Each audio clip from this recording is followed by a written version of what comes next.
Hello and good morning everyone. आप सभी लोगों का स्वागत है आपके अपने यूट्यूब चैनल स्टडी ग्लॉस पर। मैं हूं डॉक्टर मोनिका और आज हम 4 मार्च से रिलेटेड जितने भी इम्पोर्टेंट क्वेश्चन बन सकते हैं जो आपके एग्जाम पॉइंट ऑफ व्यू से इम्पोर्टेंट होते हैं उन पर डिस्कशन करने वाले हैं। और क्वेश्चन से रिलेटेड जितने भी इम्पोर्टेंट फैक्ट होते हैं वो भी मैं आपको बताती हूँ। ये हमारा टेलीग्राम चैनल है, यहाँ पर आपको क्विज अवेलेबल हो जाएगी और इस लेक्चर की पीडीएफ भी आपको यहाँ मिल जाएगी। और ये आपके लिए आज का मोटिवेशनल कोट है। इंतजार करने वालों को सिर्फ उतना ही मिलता है जितना कोशिश करने वाले छोड़ देते हैं। तो इसी मोटिवेशनल कोट के साथ में हम स्टार्ट करते हैं आज का session.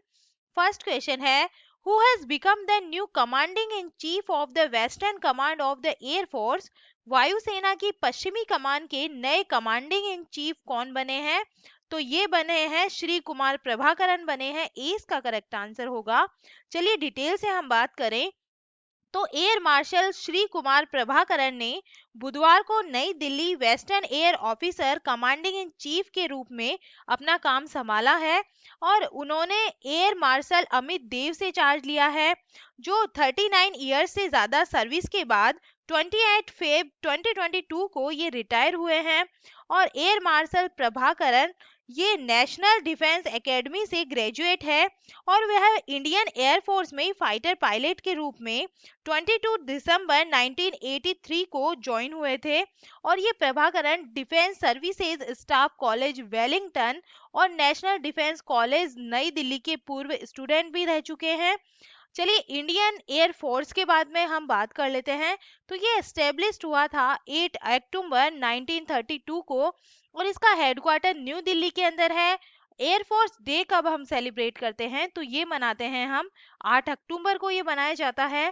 Chief of air force कौन है? विवेक राम चौधरी है। Deputy chief of air force कौन बने हैं? संदीप सिंह है। Commanding chief of air force eastern command तो ये कौन है? दिलीप कुमार पटनायक है। Air force commanding chief of southern command तो ये साउथर्न कमांड के जो एयरफोर्स कमांडिंग चीफ है ये विक्रम सिंह है। Who is the first woman pilot to fly Rafale तो ये कौन है? शिवांगी सिंह है। What is the name of the first Indian women fighter pilot in the air force तो ये कौन बनी है? भावना कांत है।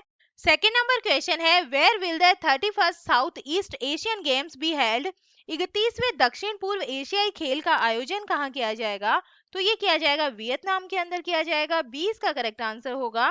31वें दक्षिण पूर्व एशियाई खेल 12 से 23 मई तक वियतनाम में होने वाले हैं और ये दक्षिण पूर्व एशिया का सबसे बड़ा खेल आयोजन है और ये हर 2 साल के अंदर होता है। और ये जो कार्यक्रम है ये नवंबर 2021 में होने वाला था लेकिन कोविड-19 के कारण इसे पोस्टपोन कर दिया गया। और खेलों के अंदर 526 आयोजनों के साथ में 40 खेल शामिल होने वाले हैं और इसके अंदर 10,000 जो पार्टिसिपेट करने वाले हैं। और जो समाचार एजेंसी है सिन्हुआ की रिपोर्ट के अनुसार वियतनाम की राजधानी हनोई कोंग निन्ह फूथो और बैंक निन्ह सहित 11 पड़ोसी इलाकों के साथ इसमें मुख्य स्थल होगी। और 31वें दक्षिण पूर्व एशियाई खेलों का मोटो क्या है? तो इसके बारे में बात करें, एक मजबूत दक्षिण पूर्व एशिया के लिए है ये इस बार का जो दक्षिण पूर्व एशियाई खेल है इसका मोटो रखा गया है। चलिए स्पोर्ट्स की बात हो रही है तो टॉप 5 स्पोर्ट्स इवेंट के बारे में हम बात कर लेते हैं कि कौन से इवेंट कहां पर हुए हैं। Tennis tournament Tata open 2022 games was organised in which place तो ये कहाँ हुआ है? महाराष्ट्र के अंदर हुआ है। इसके बाद बात करें where was the football tournament Africa cup of nation 2021 ये कहाँ हुआ है? ये कैमेरोन अफ्रीका के अंदर हुआ है। Where was the under 19 cricket world cup 2022 organised तो ये हुआ है एंटीगुआ वेस्ट इंडीज के अंदर ये हुआ है। 24th विंटर ओलंपिक गेम्स 2022 तो ये कहाँ हुए हैं? बीजिंग चाइना के अंदर हुए हैं। Where was the 110th edition of the Australian open 2022 women single grand slam held तो ये कहाँ हुए हैं? मेलबोर्न ऑस्ट्रेलिया के अंदर ये हुए हैं। तो ये आप थोड़ा ध्यान रखिएगा। थर्ड नंबर क्वेश्चन है, where has India's first smart managed EV charging station open by BSES Yamuna power limited. BSES Yamuna power limited द्वारा भारत का पहला smart managed EV charging station कहां पर खोला गया है? तो ये खोला गया है न्यू दिल्ली के अंदर। सी इसका करेक्ट आंसर होगा। रिलायंस इंफ्रास्ट्रक्चर की सहायक company SES Yamuna power limited ने नई दिल्ली के अंदर भारत का पहला smart managed EV charging station को स्टार्ट किया है। और BYPL बॉम्बे सब अर्बन इलेक्ट्रिक सप्लाई द्वारा समर्थित है और इसे फोर्टम चार्ज एंड ड्राइव द्वारा क्रियान्वित किया जाता है। और ये अब तक का पहला BYPL प्रबंधित स्मार्ट ईवी चार्जिंग स्टेशन होगा। अब ये BYEPL प्रबंधित जो स्मार्ट ईवी चार्जिंग स्टेशन है ये क्या होता है, इसके बारे में हम बात करें तो ये एक ऐसा स्टेशन है जहाँ पे एक ही समय के अंदर 5 इलेक्ट्रिक जो गाड़ियां हैं, व्हीकल है, ये चार्ज हो सकते हैं। और ये स्टेशन BYPL के 11 केवी सब स्टेशन भवन के अंदर ये स्थित है, जो नई दिल्ली में मयूर विहार एक्सटेंशन के अंदर है। कंपनी के अकॉर्डिंग आने वाले समय में साउथ वेस्ट, ईस्ट और सेंट्रल दिल्ली में ऐसे और भी smart EV charging station start किए जाएंगे। और यह जो है ये ट्रेडिशनल ईवी चार्जिंग स्टेशनों से अलग है, क्योंकि इस ईवी चार्जिंग स्टेशन को BYPL के स्काडा सिस्टम के साथ स्थापित किया जा सकता है। अब ईवी चार्जिंग के बारे में हम बात करें तो एक ईवी या इलेक्ट्रिकल वाहन चार्जिंग स्टेशन या नेटवर्क एक विकसित बुनियादी ढांचे पर इलेक्ट्रिक वाहनों को रिचार्ज करने की एक प्रणाली होती है। और नवंबर 2020 तक सबसे बड़ा फास्ट चार्जिंग स्थान कौन सा था, कैलिफोर्निया में, जो 56 चार्जिंग पॉइंट्स के साथ में था। 4 नंबर क्वेश्चन है, when is the 46 civil accounts day 2022 celebrated? 46वां सिविल लेखा दिवस 2022 कब मनाया गया है? तो ये मनाया गया है 2 मार्च को, ये मनाया गया है। 46वां सिविल लेखा दिवस 2 मार्च 2022 को डॉक्टर अंबेडकर इंटरनेशनल सेंटर, जनपद नई दिल्ली के अंदर मनाया गया है।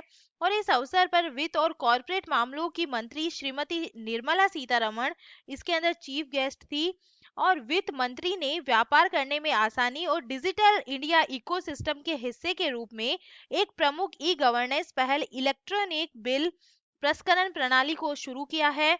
और बजट 2022-23 की घोषणा ई बिल प्रणाली सभी केंद्रीय मंत्रालयों और विभागों में लागू की जाने वाली है। शुरू के अंदर ICAS को C&AG संशोधन अधिनियम 1976 में संशोधन करने वाले एक अध्यादेश की घोषणा के माध्यम से भारतीय लेखा परीक्षा और लेखा सेवा से अलग कर दिया गया था।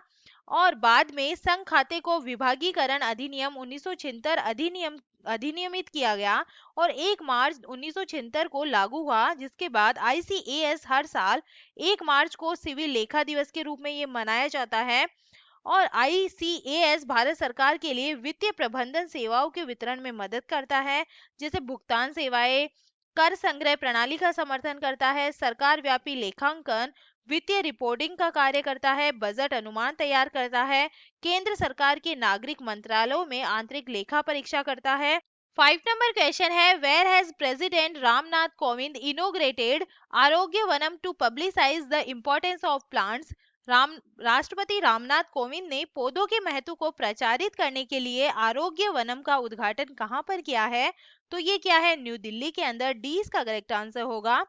भारत के राष्ट्रपति श्री राम नाथ कोविंद ने नई दिल्ली के अंदर राष्ट्रपति संपदा में एक नव विकसित आरोग्य वनम का उद्घाटन किया है। और इस आरोग्य वनम का उद्देश्य क्या है, आयुर्वेदिक पौधों के महत्व और मानव शरीर पर उनके प्रभाव को बढ़ावा देना है। आयुर्वेदिक पौधों के महत्व और मानव शरीर पर उनके प्रभावों को प्रचारित करने के उद्देश्य से आरोग्य वनम की अवधारणा की कल्पना की गई है। और 6.6 एकड़ में फैले आरोग्य वनम को योग मुद्रा में बैठे मनुष्य के आकार में विकसित किया गया है। और इसमें लगभग 215 जड़ी बूटियां और पौधे शामिल होंगे, जिसका उपयोग आयुर्वेद में चिकित्सीय प्रयोजनों के लिए किया जाता है। 6 नंबर क्वेश्चन है, where has India's first ambulance service started for street animal? सड़क पर रहने वाले जानवरों के लिए भारत की पहली एम्बुलेंस सेवा कहां पर शुरू की गई है? तो ये शुरू की गई है चेन्नई, तमिलनाडु के अंदर। डी इसका करेक्ट आंसर होगा। सड़क पर रहने वाले जानवरों के लिए भारत की पहली एम्बुलेंस चेन्नई, तमिलनाडु में शुरू की गई है। और इसकी शुरुआत ब्लू क्रॉस ऑफ इंडिया द्वारा अंतर्राष्ट्रीय पशु कल्याण संगठन 4PAW के सहयोग से की गई है। और मद्रास उच्च न्यायालय की न्यायमूर्ति डॉक्टर अनीता सुमंत ने एम्बुलेंस का शुभारंभ किया। और आवारा पशु देखभाल कार्यक्रम घायल और बीमार सड़क जानवरों को साइट पर उपचार प्रदान करने के लिए ऑन बोर्ड पशु चिकित्सक के साथ हॉस्पिटल ऑन व्हील्स होगा। और पशु चिकित्सक के अलावा पशु एम्बुलेंस में एक पैरा पशु चिकित्सा कार्यकर्ता सह चालक भी शामिल होने वाला है। और एम्बुलेंस में एक उपचार तालिका, 2 पंखे, एक इन्वर्टर, एक फ्रिज और सेटेराइल उत्पादों और पट्टियों के साथ के लिए एक दराज भी शामिल होगी। 7 नंबर क्वेश्चन है, Congress leader Rahul Gandhi has launched whose autobiography Ungalil Oruvan. Congress नेता राहुल गांधी ने किसकी आत्मकथा उंगलिन ओरुवन को लॉन्च किया है? तो ये आत्मकथा है एम.के. स्टालिन की। ये तमिलनाडु के मुख्यमंत्री हैं। कांग्रेस नेता राहुल गांधी ने चेन्नई के अंदर तमिलनाडु के मुख्यमंत्री एम.के. स्टालिन की जो आत्मकथा है उंगलिन ओरुवन का पहला जो खंड है ये लॉन्च किया है। और आत्मकथा के पहले भाग में उनके जो प्रारंभिक जीवन के अनुभव इसके अंदर शामिल है, इनके बचपन के बारे में, कॉलेज के दिनों के बारे में, राजनीतिक योगदान के बारे में, वैवाहिक जीवन के बारे में। तो 23 जो शुरू के 23 साल थे उनके बारे में इसके अंदर उन्होंने जो अनुभव है ये शेयर किया है। चलिए, तमिलनाडु की बात हो रही है तो तमिलनाडु के बारे में हम बात कर लेते हैं। समुद्री जीवों के संरक्षण के लिए मरीन एलिट फोर्स का जो गठन है ये तमिलनाडु के द्वारा किया गया है। और जो जल्लीकट्टू है ये तमिलनाडु के अंदर आयोजित होता है। सत्यमंगलम टाइगर रिजर्व तमिलनाडु के अंदर है, इसको TX2 अवार्ड मिला है। आदिपुरम फेस्टिवल तमिलनाडु के अंदर मनाया जाता है। Ooty lake, Berijam lake, Kodaikanal lake, Chembarambakkam जो लेक है ये तमिलनाडु के अंदर ही स्थित है। और फिश प्रोडक्शन के अंदर तमिलनाडु टॉप पर है। और जो तमिल थाई वजदू है इसको अपना स्टेट सॉन्ग तमिलनाडु ने डिक्लेयर किया है। 8 नंबर क्वेश्चन है, which countries Long March 8 rocket has recently launched 22 satellite in space. हाल ही में किस देश के लॉन्ग मार्च 8 रॉकेट ने 22 उपग्रह अंतरिक्ष के अंदर छोड़े हैं? तो ये छोड़े हैं चाइना के द्वारा। ए इसका करेक्ट आंसर होगा। चीन के दूसरे लॉन्ग मार्च 8 रॉकेट ने वाणिज्यिक चीनी अंतरिक्ष कंपनियों की एक श्रृंखला के लिए घरेलू रिकॉर्ड 22 जो उपग्रह है इन्होंने लॉन्च किए हैं। और लॉन्ग मार्च 8 को वेनचोंग सैटेलाइट लॉन्च सेंटर से पूर्वी 26 फरवरी को रात 10:06 पे रवाना किया गया था। और जिसमें China aerospace science and technology corporation के बाद में लॉन्च की सफलता की पुष्टि की। और इन उपग्रहों का उपयोग मुख्य रूप से वाणिज्यिक सुदूर संवेदन सेवाओं, समुद्री पर्यावरण निगरानी, जंगल की आग की रोकथाम और आपदा न्यूनीकरण के लिए किया जाएगा। मिशन ने लॉन्ग मार्च कैरियर रॉकेट की 409वीं उड़ान को चिन्हित किया है। चाइना के बारे में बात करें तो इसकी कैपिटल बीजिंग है, यहाँ पे करेंसी चलती है रेनमिनी। और जो 9 नंबर क्वेश्चन है, when is world civil defence day 2022 observe. विश्व नागरिक सुरक्षा दिवस 2022 कब मनाया गया है? तो ये मनाया गया है 1 मार्च को ये मनाया गया है। डी इसका करेक्ट आंसर होगा। विश्व नागरिक सुरक्षा दिवस प्रतिवर्ष 1 मार्च को दुनिया भर में नागरिक सुरक्षा के महत्व और इसके लिए अपने प्राणों की आहुति देने वाले कर्मियों को सम्मानित करने के लिए मनाया जाता है। और इस दिन का उद्देश्य है नागरिक सुरक्षा, नागरिक रक्षा और आपातकालीन प्रबंधन के बारे में जन जागरूकता को बढ़ावा देना, ताकि आपात स्थिति में नागरिक आबादी को खुद को बचाने और आपदा से जोखिम को कम करने के लिए बेहतर तरीके से तैयार किए जा सके। और विश्व नागरिक सुरक्षा दिवस 2022 का थीम क्या है? तो आपदाओं और संकटों का सामना करने में विस्थापित आबादी का नागरिक सुरक्षा और प्रबंधन, स्वयं सेवकों की भूमिका और महामारी के खिलाफ लड़ाई इस बार की जो थीम है ये रखी गई है। और नागरिक सुरक्षा दिवस का आधिकारिकता उद्घाटन अंतर्राष्ट्रीय नागरिक सुरक्षा संगठन द्वारा 2022 में किया गया था। और 1 मार्च को उस दिन की वर्षगांठ के रूप में चुना गया था जिस दिन अंतर्राष्ट्रीय नागरिक सुरक्षा संगठन का गठन लागू हुआ है। तो 1 मार्च को क्या मनाया जाता है? नागरिक सुरक्षा दिवस मनाया जाता है। चलिए, लास्ट ऑफ 5 डेज के बारे में हम बात कर लेते हैं। नेशनल वोटर्स डे मनाया जाता है 25 जनवरी को। नेशनल टूरिज्म डे मनाया जाता है 25 जनवरी को। इंटरनेशनल एजुकेशन डे मनाया जाता है 24 जनवरी को। और कोक बोरोक डे मनाया जाता है 19 जनवरी को। नेशनल यूथ डे मनाया जाता है 12 जनवरी को ये मनाया जाता है। 10 नंबर क्वेश्चन है, where will the Surajkund handicraft mela be organised. Surajkund हस्तशिल्प मेला का आयोजन कहाँ किया जाएगा? तो ये किया जाएगा हरियाणा के अंदर। डी इसका करेक्ट आंसर होगा। 35वां सूरजकुंड अंतरराष्ट्रीय हस्तशिल्प मेला इस बार 20 मार्च से 6 अप्रैल तक आयोजित किया जाएगा। और हरियाणा सरकार इसकी तैयारी के अंदर जुटी है और अब मेले के लिए केंद्र सरकार से अनुमति मिलने का इंतजार है। और वैश्विक महामारी कोविड से बचाव के मद्देनजर लगी सभी पाबंदियों को हरियाणा सरकार ने हटा लिया है। इससे पहले 4 फरवरी से 20 फरवरी तक मेले के आयोजन की घोषणा की गई थी और बाद में कोरोना के बढ़ते मामलों को देखते हुए आयोजन स्थगित कर दिया गया था। हरियाणा की बात हो रही है तो हरियाणा से रिलेटेड हम बात कर लेते हैं। Haryana government appointed Renu Bhatia as the chairman of the state women's commission. राज्य महिला आयोग की जो नई चेयरमैन है ये रेनू भाटिया को अपॉइंट किया गया है। यहाँ के चीफ मिनिस्टर ने हरियाणा कौशल रोजगार निगम वेब पोर्टल को लॉन्च किया है और यहाँ के नए डीजीपी बने हैं प्रशांत कुमार अग्रवाल। और यहाँ पर एयर टैक्सी जो सर्विस है इसको स्टार्ट किया गया है। मेरा पानी मेरी विरासत जो स्कीम है ये हरियाणा सरकार के द्वारा स्टार्ट की गई है।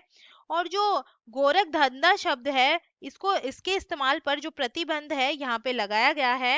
And the airport was named after Maharaja Agrasen. हवाई अड्डे का नाम महाराजा अग्रसेन के नाम पर रखा गया है। और जो भिंडावास को रामसर साइट के रूप में यहाँ पे मान्यता मिली है। चलिए कल के जो एमसीक्यू है हम जल्दी से इन्हें रिवाइज कर लेते हैं। फर्स्ट क्वेश्चन है राष्ट्रीय मूल्यांकन और प्रत्यायन परिषद की कार्यकारी समिति के नए अध्यक्ष कौन बने हैं? तो ये बने हैं भूषण पटवर्धन बने हैं। ए इसका करेक्ट आंसर होगा। सेकंड नंबर क्वेश्चन है किस बहुराष्ट्रीय प्रौद्योगिकी कंपनी ने भारत में एंड्रॉयड डिवाइस उपभोगकर्ताओं के लिए प्ले पास सब्सक्रिप्शन को लॉन्च किया है? तो ये गूगल के द्वारा लॉन्च किया गया है। बी इसका करेक्ट आंसर होगा।